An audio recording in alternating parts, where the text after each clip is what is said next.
ওরে সুশীল সমাজ, দেখতে পাস হ্যাডম, দেখতে পাস?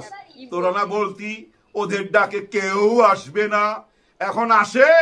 ভয় লাগে, ভয় লাগে বুকে। রাজনৈতিক দল যখন পতন শুরু হয় আপনাদেরকে বাঁচাতে আসবে না।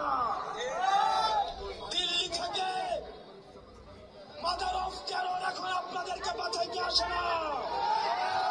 আমরা ডিবি হারুনের শাসন দেখেছি, আমরা বিপ্লবের শাসন দেখেছি, আমরা হাবিবের শাসন দেখেছি, আমরা বেনজিরের শাসন দেখেছি। আপনারা বেনজির হয়েন না, আপনারা বিপ্লব হয়েন না, আপনারা ডিবি হারুন হয়েন না, ডিবি হারুন হয়েন না। আসসালামু আলাইকুম।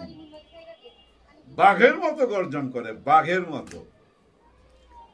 কারা জানি বলতো যে এনসিপির পোলাপান যদি ডাক দেয় 10টা পোলাপান তো আসবে না, ওদের ডাকেতে এখন কেউ আসে না। বিভিন্ন টক শোতে যায় ওই যে ব্যঙ্গ করতেন যে আপনারা, হ্যাঁ আপনাদের বলছি, আপনারা বলতে ভাই আপনারা না, ওই যে ওরা যারা বুদ্ধিজীবী বিভিন্ন টক শোতে যায়, আরে এই এনসিপির হাসনাত আব্দুল্লাহ ডাকলে কি 10টা লোক আসবে? ওদের ডাকে এখন কেউ আসে না। ওইখানে জনগণের চেয়ে বেশি প্রেস থাকে এবং প্রেসকে নাকি চাপ দিয়ে নিয়ে যায় ওরা, ওদের এখানে যাইতে বাধ্য করে। ওদের এখন কোনো 2 পয়সার দাম নাই। ওরে গাধা, ওরে গাধা, সময়ের অপেক্ষা কর, মাত্র তো শুরু। আমার মন চাই কি জানেন, ওই বুদ্ধিজীবী গুলারে কানে ধইরা না এই যে এনসিপি পিছে হাঁটাইতে, দেখাইতে যে দেখ যেখানেই যাচ্ছে সেখানে কত মানুষ। হ্যাঁ দেখেন, একদম নতুন দল, নান্না মুন্না বাচ্চা দল, মাত্র জন্ম হয়েছে, এখনো নাম রাখে নাই। নাম রাখছে মানে রেজিস্ট্রেশন হয় নাই নাম। চিন্তা করেন, এখনই সবাই মুখে মুখে। আমি দেখলাম এক মা এভাবে হাসনাত আব্দুল্লাহকে না এভাবে আদর করতেছে, জানেন, গালে ছুঁয়ে এক মা দেখতেছে। ভাই এরাই তো ছিল জুলাই সৈনিক, ওরা এগুলা ভিডিও তো দেখছে, ওদেরকে আজকে সামনাসামনি দেখতেছে। গ্রাম থেকে গ্রাম, শহর থেকে শহর, পদযাত্রা, সারা বাংলাদেশ ঘুরবে ভাই, সারা বাংলাদেশ ঘুরবে। হায় হায়, নাটোরে দেখলাম এক বোন, উনি শারমিন, কি শারমিন জানি নাম, যাই আমার হাতে নামটা মনে নাই, সে যে বক্তব্য রাখতেছে ভাই, হায় হায় হায়, বাঘিনী বাঘিনী নাটোরের পুরা ইতিহাস তুলে ধরছে। যেখানে যাচ্ছে, যে শহরই যাচ্ছে, ওই শহরের ইতিহাস জানা তো তাদের। কারণ কি জানেন, এরা লেখাপড়া করা তো, আপনারা জানেন নিশ্চয়ই। শিবিরে যারা আছে, শিবিরের এরা ভাই মেধাবী, সব মেধাবী।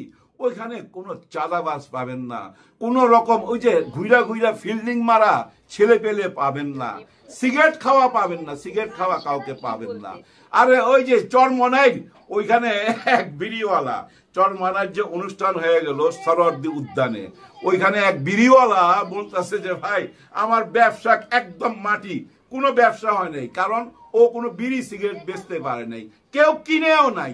এক পানওয়ালা বলতেছে ভাবছিলাম এখানে সবাই পান খাবে, কেউ পান খায় নাই, কারণ পান খায়া পিক কোথায় ফেলবে, ওইটা তো নিয়ম নাই, ওরা তো নিয়ম মাইনা চলে। দেখেন না, অনুষ্ঠান শেষ করে যাওয়ার সময় যদি ময়লা ফেলে, ওই ময়লাগুলা কুড়ে নিয়ে চলে যায়। যেমন মাঠ তেমন থাকে, সবুজ মাঠ সবুজই থাকে। কারণ কি জানেন, নিয়ম মেনে চলা। হ্যাঁ, ওই যে লিডার যেটা বলবে সেটা শুনতে হবে এবং সেটা পালন করবে, লিডারকে ফলো করে। আর অন্য অন্য দলের লিডাররা যা বলে, মাঠ পর্যায়ের লোকগুলা সেগুলা শুনতেছে না, চিৎকার করতেছে, বারবার বলতেছে যে তোমরা এগুলা থামাও, নিজেরা নিজেরা মারামারি করো না। আজকে মির্জা ফখরুল সাহেব একটা অনুষ্ঠানে দেখলাম, হায় হায়, উনি মেজাজ হারায় ফেলায়, একবার ধমক দিতেছে একে, একবার ধমক দিতেছে ওকে, বলতেছে তোমাদের ধৈর্য নাই। আসলে নিজেরই